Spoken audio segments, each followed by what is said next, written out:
여러분, 오늘은 기다림이란 제목으로 여러분들과 하나님 말씀을 나눌 텐데, 요즘 들어 우리가 만남이란 것을 많이 생각하게 됩니다. 여러분, 추울 때, 또 가을 지나고 겨울 지날 때 사람이 뭔가 추워지면 고요하게 되고 생각에 깊게 빠지게 됩니다. 왜냐하면 점점 겨울에 밤이 깊어가고 어둠이 짙어가기 때문에 뭔가 이렇게 생각하는 시간들이 많이 있습니다. 제가 유튜브에서 세상에 이런 일이라는 그런 프로그램 중에서 51년 만에 만났던 그 딸과 아버지의 만남, 그 만남은 그 딸이 입양이 돼서 타지 또 타국 이런 미국으로 이렇게 와서 영어로 계속 이렇게 배웠던 학습 가운데 한국말을 할 줄 모르지만 그 이방으로 왔던 그 딸이 성이 정씨더라고요. 그 딸이 아버지를 그리워하며 부모를 그리워하며 51년 동안 고국에 가고 싶은 마음이 엄청 많이 있었다고 합니다. 그러면서 자기가 언젠가는 부모를 만나야 되겠다라면서 51년 동안 미국에서 잘 자라다가 51년 되기 전에 12년 전부터 이제 한국에 대해서 관심을 더 깊이 갖고 부모를 만날 수 있는 그러한 조직들 또한 그러한 관계들을 연결해 가면서 한국을 12년 동안 6번을 방문하면서 계속 알아봤고 또한 그 어머니 아버지가 살아 계신지도 막 궁금했던 그런 그 여성분이 결국 12년 만에 그 한국에 와서 처음 와서 이렇게 만나려고 했던 그런 시간으로부터 12년 만 또한 한국을 떠난 15년 만에 아버지를 만나는 극적인 모습을 보게 됐습니다. 그래서 그 만나기를 고대하면서 그렇게 열심으로 사방팔방 알아보고 정보를 얻으려고 했던 그 딸이 아버지를 만나는 순간 눈물과 또한 땀을 흘리면서 눈물, 땀 이렇게 같이 그 범벅이 돼서 이렇게 우는 모습, 또 깨어는 모습, 그리고 아빠한테 뽀뽀하는 모습을 제가 보게 됐습니다. 여러분, 만나기 위해서 애쓰지 않고 그 만남을 기다리지 않았다면 그 아름다운 만남이 성취되겠습니까? 모든 만남은 기다림이 먼저 선행되어지는 거고 그 기다림을 위해서 가만히 있지 않고 할 수 있는 범위에서 계속해서 그 기다림을 놓치지 않고 기다림 가운데 행동을 하는 것을 볼 수 있습니다. 오늘 성경도 마찬가지로 하나님의 백성들이 예수를 믿고 구원받았다고 하나 언제 우리가 예수 그리스도를 다시 만날 것인가? 또 언제 예수님께서 다시 오실까를 날마다 기다리고 있습니다. 기다리면서 마치 그 미세스 정처럼 그 정 여인이 아빠를 기다리면서 한국에 가서 계속 정보를 얻고 사방팔방 수소문을 한 것처럼 우리는 예수 그리스도를 기다리면서 하는 것이 뭐냐면 거룩한 삶을 살기 위해서 늘 하나님 말씀을 붙잡으면서 오늘도 죄와 싸워가는 그 모습을 보게 되고 그것을 경건의 생활이라고 합니다. 경건의 생활을 유지하면서 하나님이 보내신 예수 그리스도가 다시 오기를 기다리는 그 모습. 근데 사람들이 그렇게 하면서 많이 좌절하고 낙담합니다. 오신다는 예수님은 왜 오지 않으실까? 초대교회에서는 마라나타 주 예수여 어서 오시옵소서라고 고백하고 그 모진 고난과 고초와 그 핍박을 당해가면서 또 순교까지 해가면서 불에 태워짐을 당하면서까지 마라나타 주 예수여 어서 오시옵소서 그렇게 기다렸습니다. 그런데 쉽게 오지 않기 때문에 사람들이 낙담하고 넘어집니다. 그래서 히브리서 기자는 여러 가지 상황 가운데 유대인들에게 기록된 이 대상으로 기록된 이 말씀을 통해서 정말 우리가 구원받은 그 이유, 구원을 어떻게 받았고 구원을 어떻게 누리며 또 완전한 구원을 어떻게 성취할 것인가를 오늘 말씀을 통해서 말해주고 있습니다. 여러분, 성경의 역사를 보면 다 기다림의 역사였습니다. 가장 큰 기다림은 아브라함이 이삭을 얻기까지 25년이 넘는 세월을 기다려야만 그 아들을 얻게 되었다는 것을 우리는 알게 됩니다. 그것뿐만 아니라 이스라엘 백성들이 이집트에서 노예 생활을 하면서 430년 동안 노예 생활을 이집트에서 하면서 부르짖었던 기도를 하나님께 들으셨다고 하면서 430년 후에 하나님께서 모세를 보내서 그들을 구원해 내는 것을 볼 수 있습니다. 바로 430년의 기다림이 울부짖음의 기다림, 기도함의 기다림, 고통 가운데 기다림이 있었습니다. 그래서 이스라엘 백성들은 출애굽을 하게 됩니다. 여러분, 그 출애굽을 해서 가나안 땅으로 바로 가야 될 텐데 바로 가지 못합니다.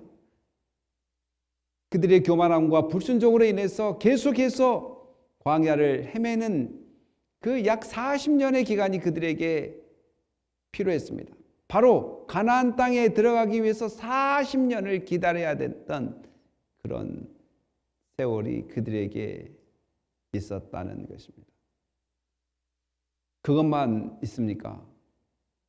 예수 그리스도가 오시겠다, 곧 메시아가 오시겠다는 그 구약의 그 희망찬 말이 정말 그들에게 엄청나게 늦게 기다리고 싶어도 기다릴 수 없을 정도로 느리게 메시아가 오셨다는 사실. 그 메시아, 바로 말라기가 지나고 한 400년이 메시지가 없고 구약과 신약의 그 갭 400년이 구약 사람들에게 기다려져서 오셨던 것이 바로 예수님입니다. 이스라엘 백성들이 너무 죄가 많아가지고 바벨론을 포로로 잡혀갈 때 그들이 70년 동안의 기다림 가운데 다시 귀환을 하는 여러 가지 기다림 속에 하나님이 그들을 구원해내는 것을 볼 때 오늘 예수 믿는 우리들이 신약과 구약 사이에 400년의 갭이 있어서 그 시간을 기다려 예수님이 오신 것처럼 예수님이 올라가실 때 다시 너희들이 본 그대로 다시 오겠다고 했던 세월이 2000년이 넘었습니다. 여전히 기다리고 있습니다. 그렇기 때문에 이 기다림이 너무 지쳐서 행여나 우리의 구원이 잘못된 구원이 아닐까? 우리의 구원이 정말 옳은 것일까? 우리가 영생을 소유했는데 이 소유한 것이 맞는 것일까? 그분이 진짜 오신다는 말일까? 라는 의미에서 오늘 히브리서 기자는 그분이 오신 이유가 뭔가? 그분이 피를 흘려야 됐다. 그 피는 오늘 23절에서 이야기한 것처럼 계속해서 우리에게 참 재물이라는 것을 말해줍니다. 다 같이 한번 읽어볼까요? 시작. 그러므로 하늘에 있는 것들의 모형은 이런 것들로서 정결하게 할 필요가 있으나 하늘에 있는 그것들은 이런 것들보다 더 좋은 재물로 할지니라. 아멘. 지금 여기서 그런 것들이라고 이야기합니다. 모형이라고 이야기합니다. 영어로는 카피라고 한 것입니다. 원형이 있고 원형을 카피한 것이라고 이야기합니다. 모형. 그러니까 구약의 제사는 양과 염소와 숫송아지 그리고 비둘기 여러 가지 동물을 잡아서 뭐 곡식 제사도 있었지만 대부분 짐승을 잡아서 피를 흘림으로 제세심의 모형을 하나님께서 보여주셨습니다. 그리고 그걸 통해서 매 죄 짓는 순간마다 그렇게 해야 됐던 것을 우리는 알 수 있습니다. 그 모형이 어디서 나왔냐? 곧 완전한 하나님 앞에서의 하늘의 성소에서 곧 지성 땅에 있는 성소가 이 하늘의 성소를 카피한 것이라는 거예요. 바로 모형이라는 것이라는 것이죠. 그런데 땅의 짐승을 통해서 피를 흘림으로써 사람이 죄를 용서함 받았던 구약의 이 제사 제도보다 더 좋은 제물로 해야 되는데 바로 예수 그리스도께서 참 제물이 되셔서 곧 십자가 위에서 물과 피를 다 흘려 주셔서 우리의 죄를 씻어 주셨습니다. 그래서 누구든지 주 예수 그리스도를 믿으면 구원을 받고 누구든지 주 예수 그리스도의 이름으로 회개하면 용서를 받을 수 있다라고 이야기했습니다. 우리의 공로로 하는 것이 아니라 우리의 힘으로 하는 것이 아니라 그 하늘의 모형 곧 하늘의 모형인 그 원본 대신 나 카피본이 아니라 원본 대신 그 예수님께서 바로 이 일을 이루신데 그 이루신 그 일이 더 좋은 제물이라는 것입니다. 24, 25절은 이렇게 기록되어 있습니다. 다 같이 한번 읽어볼까요? 시작. 그리스도께서는 참 것의 그림자인 손으로 만든 성소에 들어가지 아니하시고 바로 그 하늘에 들어가사 이제 우리를 위하여 하나님 앞에서 나타나시고 대제사장이 해마다 다른 것의 피로써 성소에 들어가는 것 같이 자주 자기를 드리려고 아니하실지니라. 아멘. 아까도 이야기했다시피 구약에서는 죄를 질 때마다 짐승이 죽어야 됐고 죄를 질 때마다 그 죽였던 짐승의 피를 뿌려야 됐습니다. 그리고 1년에 한 번 대제사장이 지성소에 들어가서 대속죄제를 통해서 백성들의 죄를 용서함 받게 합니다. 하나님으로부터. 그러니까 매 해마다 그리고 죄를 질 때마다 이렇게 하다 보니까 많은 양들, 숫송아지, 또 심지어 염소, 여러 가지 동물들이 죽어야만 했던. 그러면 왜 구약에 그런 제도를 만들었냐? 바로 그 모습을 통해서 예수 그리스도가 그 본질의 역할을 할 것을 보여주기 위함이라는 것이죠. 그 불완전한 제사, 그 완벽하지 않는 제사를 통해서 완벽한 예수 그리스도의 그 제물됨을 보여주기 위해서 그런 것들을 하나님께서 그림자로 보여줬다는 것입니다. 그래서 26절은 뭐라고 이야기합니까? 다 같이 읽어볼까요? 시작. 그리하면 그가 세상을 창조할 때부터 자주 고난을 받아야 할 것이로되 이제 자기를 단번에 제물로 들어 죄를 없이 하시려고 세상 끝에 나타나셨느니라. 아멘. 예수님께서 세상 끝에 나타나셨다 이 말은 바로 말세지말이라 이 말입니다. 그러니까 말세는 예수님이 오실 때부터 다시 오실 그날까지를 우리는 말세라고 이야기합니다. 이 포괄적인 이 말세 세상 끝에 어떤 특정한 날이 아니라 이 오심부터 다시 오실 그 상황 가운데 바로 예수님께서 첫째로 오셨던 그 모습은 바로 그의 몸과 그의 피와 살을 찢고 또한 피를 흘려서 많은 영혼들의 죄를 사와주기 위해 이 땅에 오셨는데 그 일을 단번에 한 번에 여러 번 죽지 않고 한 번에 그 일을 이루시기 위해서 예수님이 첫째로 오셨던 것이 바로 2000년 전에 오셨던 것을 기억하기 위해서 성탄절이란 절을 만들어서 그 성탄절 중에서도 강림절, 성탄절 되기 전에 4주를 강림절 주기라고 하는데 그 절기에 더욱더 예수님의 오심을 기억하고 또한 다시 오심을 기다리며 또한 그 오신 것에 대해서 확실한 믿음으로 증거를 하고 또 오신 그 예수 그리스도의 그 구원의 기쁨을 믿음으로 받아들이며 순종하며 살겠다고 다짐하는 절기가 바로 강림절이라는 것입니다. 예수님 오신 목적이 뭐라고 이야기합니까? 죄를 없애기 위해서 오셨다라는 것입니다. 여러분들 죄를 지면 마음이 뜨끔합니다. 죄를 지면 마음이 불편합니다. 죄를 지면 마음이 불안합니다. 이 불안함과 뜨끔함과 이 불편함을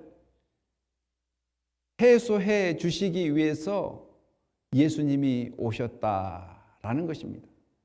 그런데 중요한 것은 죄 문제만 해결되는 것이 아니라 그 죄 문제를 통해서 하나님과 우리 사이에 막혔던 담을 허물어버리고 나를 창조한 하나님과 나 사이가 교통하게 되고 화평을 이루면서 우리는 그의 자녀가 되는 그런 은혜의 메시지를 예수님의 큰 사역으로 인하여 이루어졌으며 그것뿐만 아니라 우리는 오늘 죽어도 이 땅을 떠난다 할지라도 우리는 하나님이 함께하는 천국에 가는 그런 놀라운 은혜의 자리에 있다는 것을 기억해야 되는 것이 바로 성탄의 의미 속에 포함되어 있다는 것입니다.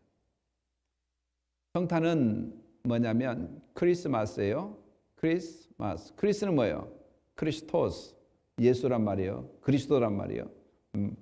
마스는 미사란 말이에요. 예배란 말이에요. 그래서 크리스마스는 하나님께 예배를 드리는 날이라는 거예요.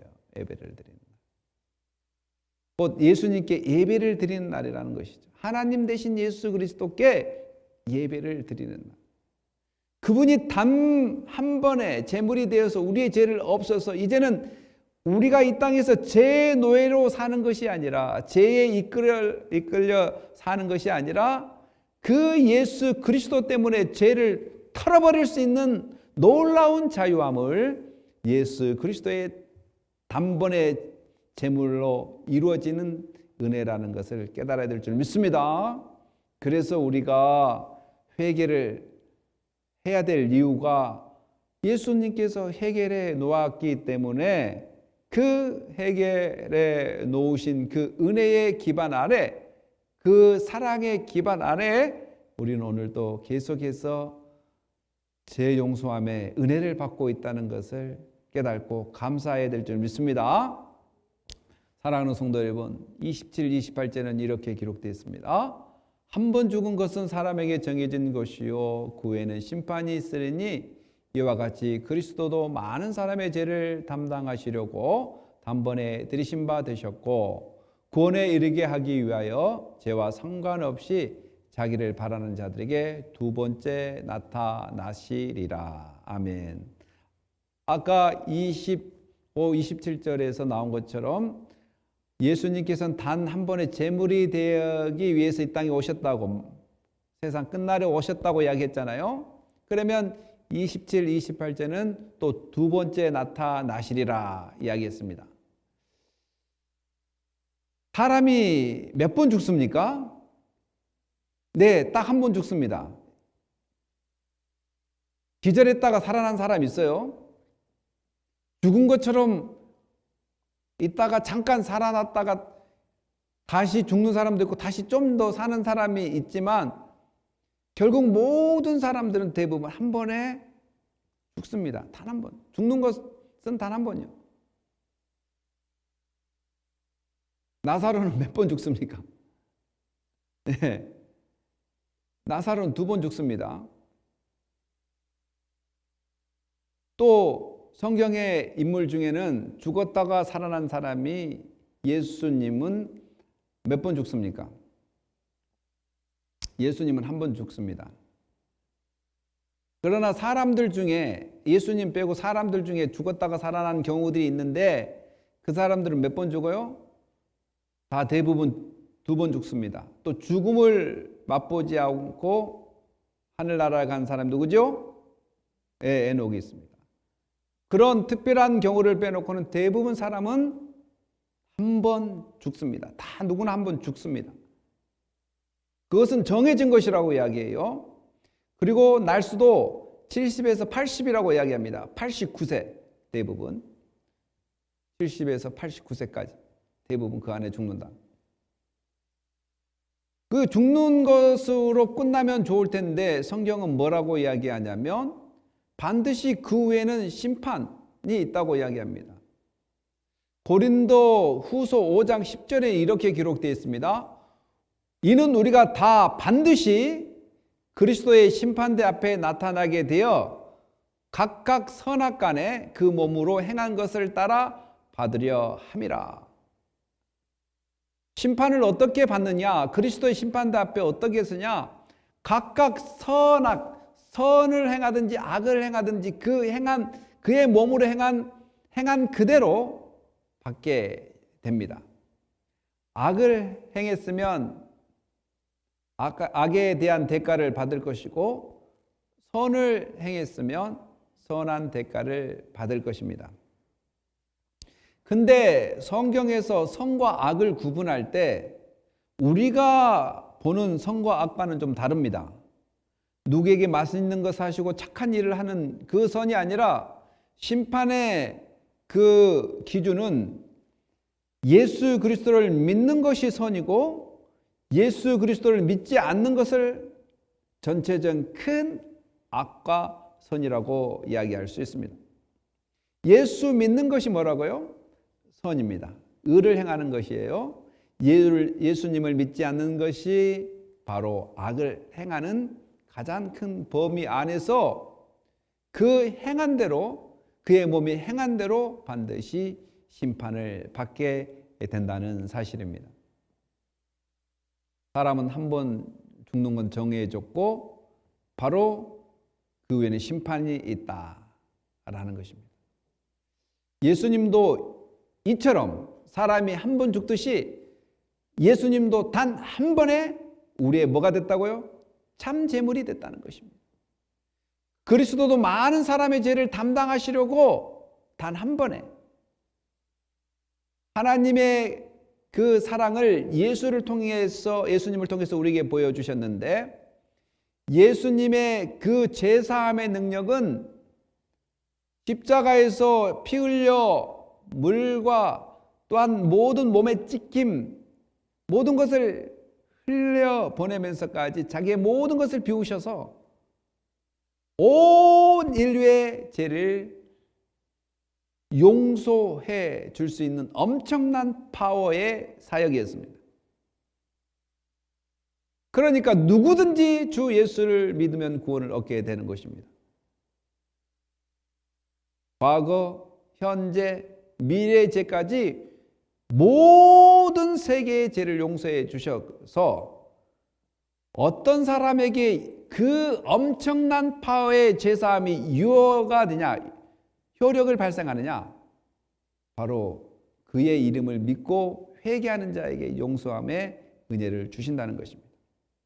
예수님의 능력은 엄청난 세계를 뒤집고 온 세계 어떤 것도 비교할 수 없는 엄청난 용서의 파워를 가지고 있는 분이 예수 그리스도의 피의 능력입니다. 그 능력은 누구도 부인할 수 없고 이 세상 사람들을 용서해도 남을 그 능력입니다. 그러나 어떤 사람에게 유효하냐면 그 예수 그리스도의 그 사역을 믿고 피의 공로를 믿고 회개하는 자에게 죄 용서함의 은혜가 주어진다는 사실입니다. 그리고 그 죄 용서함은 바로 무엇과 연결되냐면 구원을 이루는 통로가 되는 것입니다. 사랑하는 성도 여러분, 예수님께서 그 일을 다 이루시고 단번에 제물이 되셔서 우리를 대신해서 죽으시고 3일 만에 다시 부활했으며 40일 동안 이 땅에 계시면서 나머지 모든 것을 제자들에게 가르치면서 너희들에게 말한 것처럼, 가르친 것처럼 성령께서 너희에게 이 모든 것을 생각나게 하고 너희를 진리로 인도하고 거룩한 삶으로 인도할 것이다 라는 것을 가르쳐 주면서 너희가 지금 내가 승천한 것을 본 것처럼 다시 오겠다라고 약속한 그 약속이 두 번째 나타나신다라는 사실입니다. 오늘 우리가 성탄절 하면 이미 우리 죄를 위해 오신 예수를 감사하며 기뻐하며 예배할 뿐만 아니라 다시 오실 예수님을 희망하며 기다려야 됩니다. 아까도 우리가 이야기했다시피 30년, 40년, 50년 전에는 우리나라가 가난해서 외국으로 다른 나라들에게로 입양아, 이 아이들을 많이 입양시켰습니다. 입양을 보냈습니다. 그래서 많은 아이들이 고국을 그리워하고 TV나 유튜브를 보면 어머니를 찾습니다.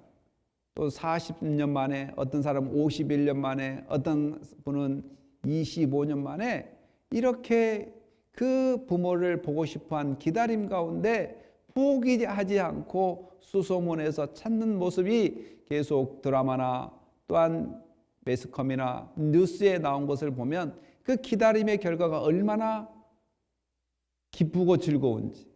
아까 제가 전자에 이야기했던 미세스 정이라는 분은 51년 만에 아빠를 만났는데 아빠가 잡채를 만들어주고 반찬을 만들어주면서 서로 대화가 통하지 않아요. 딸은 영어로 이야기하고 아빠는 한국말을 하는데 중간에 통역을 하더라고요. 그러면서 맛있는 것을 만들어주면서 딸이 아빠 곁을 떠나지 않고 있습니다. 51년 만에 만나는 딸이 어린아이처럼 아빠가 잡채 만들고 있는 곳에 가서 가만 쳐다보면서 대화하려고 하고 또 밥상을 차린 옆에 가서 따라다니면서 하는 것을 보면서 기다림 끝에 이 행복을 맛볼 수 있는 것처럼 오늘 예수 믿는 사람들도 예수님 곁으로 가는 방법을 우리가 이 땅에서 한번 그 죽음을 통해서 갈 수 있고 또 죽지 않는다면 예수님께서 다시 오실 때 우리는 다시 영원한 천국에서 기쁨을 맛보게 된 그 희망을 잃지 말고 오늘도 예수 그리스도의 오심과 또한 다시 오실 것을 기대하면서 오늘 하루하루 그 고대하는 마음으로 살아야 될 줄 믿습니다. 고린도전서 1장 7절 8절은 이런 말씀이 있습니다. 다 같이 읽어볼까요? 시작. 너희가 모든 은사에 부족함이 없이 우리 주 예수 그리스도의 나타나심을 기다림이라. 주께서 너희를 우리 주 예수 그리스도의 날에 책망할 것이 없는 자로 끝까지 견고하게 하시리라. 아멘. 참 예수님이 얼마나 위대하시고 감사한지 몰라요.